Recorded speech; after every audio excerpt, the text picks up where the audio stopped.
petit whisky. Vous êtes toujours dans votre émission, vous êtes formidable. Aurélie, aujourd'hui, on parle de la voix. On va parler de la voix, en fait. Ça, je ne sais pas, ça vous est déjà arrivé d'avoir le trac avant une intervention? Oui, bien sûr. Comme tout le monde. Oui, c'est ce que j'allais dire, ça arrive à tout le monde. On pense souvent que c'est pour des conférenciers ou des chanteurs ou des acteurs, mais en vrai, vous avez tous connu ces petits moments où, vous savez, on fait un tour de table, on doit se présenter, vous sentez le stress qui monte, c'est ça. Probablement la voix qui tremble. Aller au tableau quand on est élève. Exactement, les oraux quand on est étudiant. Bref, on a tous mille et une occasions de s'exposer un peu comme ça avec Ou notre juste voix. aller voir un amoureux et dire salut, qu'est-ce que tu fais? Ah, tu deviens tout rouge.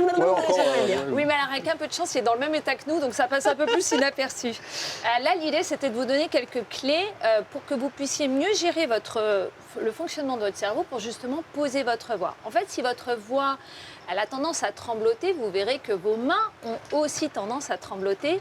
C'est parce que vous suractivez votre système nerveux sympathique. C'est le système nerveux de la réaction.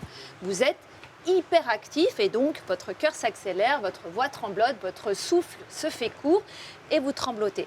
La première chose que vous devez faire avant de prendre la parole, vous verrez que vous avez le temps, soit dans les coulisses avant une intervention, soit quand les autres parlent à votre place, plutôt que de réfléchir à ce que vous allez dire, vous allez ralentir votre respiration en faisant des courtes apnées. Ça donne une grande inspiration, une apnée, poumon plein, et on expire doucement, on peut le faire très discrètement par le nez, ça passe inaperçu. Ça va avoir l'avantage de ralentir votre rythme cardiaque. Et à partir du moment où vous allez, en plus ça va vous éviter de cogiter, on peut vraiment éviter votre néocortex s'emballe et fasse plein de scénarios catastrophes, ce qui peut arriver dans ces cas-là. Oui. Donc là on va vraiment ralentir le cœur, ça va poser la voix et puis ça va poser votre corps.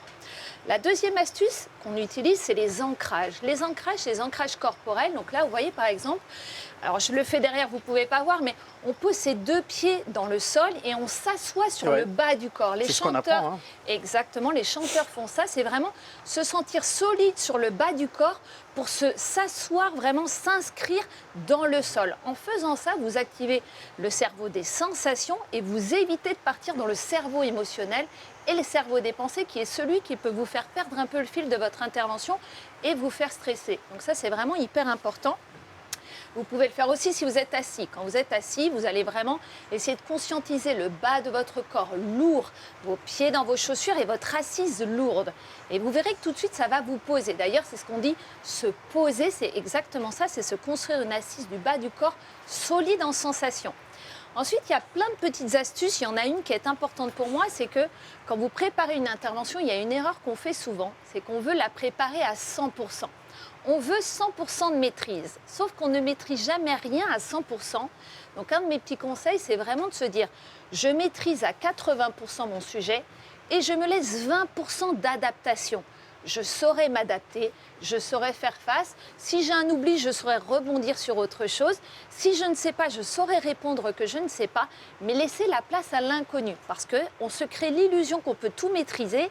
Et le problème, c'est que ça va vous mettre en risque parce que le moindre petit élément que vous ne maîtrisez pas, ça va vous faire paniquer et réactiver l'ensemble de votre stress. Et ensuite, il y a une autre petite astuce, alors deux autres petites astuces, je pense que j'ai le temps. La première, c'est que si vous avez la bouche sèche, n'hésitez pas à mordiller votre langue. Ça va vous faire saliver, ça va éviter l'effet bouche sèche. Et la dernière chose, c'est maîtriser l'art des silences. Quand vous faites une intervention et que vous faites un silence, vous allez recaptiver votre auditoire. Souvent, on a peur des silences, on veut parler. Utilisez un silence pour vous réancrer, faire une respiration. Vous allez recréer de l'intérêt au niveau de votre auditoire. Et là, vous pouvez placer un message important pour vous. Bref, c'est plein de petites astuces pour à la fois délivrer le bon message de la bonne manière. Merci beaucoup, Aurélie. Petit jingle et on retourne sur le canapé. Merci.